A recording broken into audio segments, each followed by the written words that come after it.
انسان کی توجہ خود اس کے اپنے وجود پر نہیں ہوگی، انسان ایسی کیفیت میں مبتلا ہوگا جہاں رشتے ٹوٹ رہے ہوں گے، باپ بیٹے کو پہچاننے سے انکار کرے گا، ماں بیٹی کو پہچاننے سے انکار کرے گی، لوگ کسی کو پہچانیں گے نہیں، دوست دشمن ہو جائیں گے۔ اللہ ارشاد فرماتا ہے الاخلاء یومئذ بعضهم لبعض عدو، کہ جتنے تمہارے دوست ہیں وہ سب کے سب تمہارے دشمن ہو جائیں گے۔ وہاں فرشتوں کی کیفیت یوں ہوگی، قرآن کہتا ہے یوم یقوم الروح والملائکہ صفا لا یتکلمون الا من اذن، قیامت کا دن ایسا دن ہوگا کہ اس دن جبریل علیہ السلام اور سارے فرشتے اللہ کی ہیبت سے کانپتے ہوں گے، کسی میں کلام کرنے کی جرت نہیں ہوگی، بلکہ میرے آقا صلی اللہ علیہ وسلم کے دیوانوں قیامت کی ایک جھلک سیدنا فاروق اعظم کے مطالبے پر حضرت کعب احبار نے بیان فرمائی۔ سیدنا فاروق اعظم نے کہا تھا اے کعب ذرا مجھے قیامت کے متعلق ایسی بات سنا دو جس کی وجہ سے میرے دل میں اللہ کا ڈر اور خوف مزید پیدا ہو جائے، بہت زیادہ میرے دل میں اللہ کی خشیت پیدا ہو جائے۔ تو جناب کعب احبار نے کہا تھا کہ پچھلی کتب میں جو قرآن سے پہلے آئی تھی ہم نے یہ پڑھا ہے کہ جب قیامت کا دن ہوگا تو جہنم کے منہ میں 70,000 لگامیں ڈال کر کے فرشتے اس کو کھینچ کر کے لا رہے ہوں گے۔ یہاں پر آج کیفیت لوگوں کی یہ ہے کہ صرف نماز پڑھ کر ہم نے سوچ رکھا ہے کہ محشر میں ہمیں کیا خوف ہے، حج کر کے ہم نے سوچ رکھا ہے کہ محشر میں ہمیں کیا تکلیف ہے، لیکن اللہ اکبر کعب احبار فرماتے ہیں کہ آسمانی کتب کے اندر یہ بات ہم نے پڑھی ہے کہ جب قیامت کا دن ہوگا تو 70,000 لگامیں جہنم کے منہ میں ڈال کر کے فرشتے اس کو کھینچ کر کے لاتے ہوں گے، اور جب جہنم کے شرارے اٹھتے ہوں گے، جہنم کی عذاب کے اللہ اکبر وہ ہولناکیاں جب دیکھیں گے تو انبیاء کرام کی کیفیت یہ ہوگی کہ جناب موسیٰ کلیم اللہ اپنے گھٹنوں کو زمین پر ٹیک کر اللہ کی بارگاہ میں عرض کریں گے اے اللہ جو تو نے مجھے مقام کلیمی عطا فرمائی، جو شرف ہم کلامی تو نے عطا فرمائی، اس مقام کا واسطہ مولا آج تیرا موسیٰ کسی کے لیے کچھ نہیں مانتا، آج میں صرف اپنے لیے امان مانتا ہوں۔ حضرت ابراہیم خلیل کہیں گے، کعب احبار بیان کرتے ہیں کہ ابراہیم خلیل کہیں گے مولا آج میں کسی کے لیے کچھ نہیں مانتا، صرف اپنے لیے امان مانتا ہوں۔ ہم تو جانوروں پہ چھری رکھ کر اس کی قربانی کرتے ہیں، ابراہیم علیہ السلام نے تو بیٹے کی گردن پہ چھری رکھا۔ ہم تو مسجدیں بناتے ہیں، ابراہیم علیہ السلام نے تو کعبہ بنایا۔ اللہ اکبر، وہ ابو الانبیاء ابراہیم علیہ السلام، اللہ کی خشیت ان کے دل پر یوں طاری ہوگی، وہ کہیں گے مولا تو نے جو مجھے مقام خلت عطا فرمایا، اپنا گہرا دوست بنایا، اس مقام کا واسطہ مولا آج تیرا ابراہیم تجھ سے کسی کے تیری بارگاہ میں کسی کے لیے کچھ نہیں مانتا، صرف اپنے لیے امان مانتا ہے۔ یہاں تک کہ کعب کہتے ہیں فاروق اعظم سے عمر سنو سنو، سیدنا عیسیٰ علیہ السلام کی کیفیت یہ ہوگی وہ اپنے گھٹنوں کو زمین پہ رکھ کے کہہ رہے ہوں گے مولا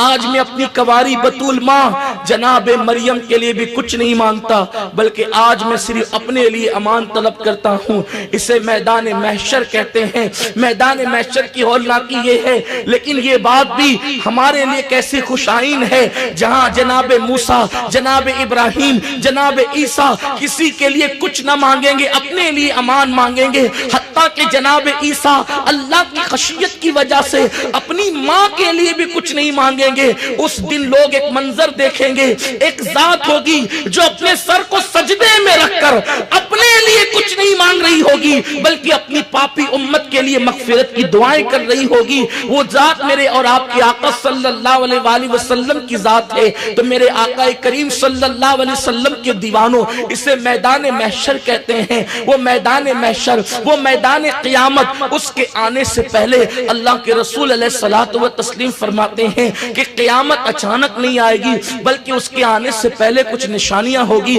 اور آقا علیہ الصلوۃ والتسلیم نے 3 نشانیاں بیان فرمائی۔ بعض کا تعلق ایسا ہے جو گزر چکی ہے، بعض کا تعلق ایسا ہے کہ جو ہو رہی ہے، اور بعض کا تعلق ایسا ہے جو قریب قیامت ہوگی، یعنی کہ بڑی نشانیاں جن کو کہا جاتا ہے۔ اب آئیے ذرا اس مختصر سی محفل میں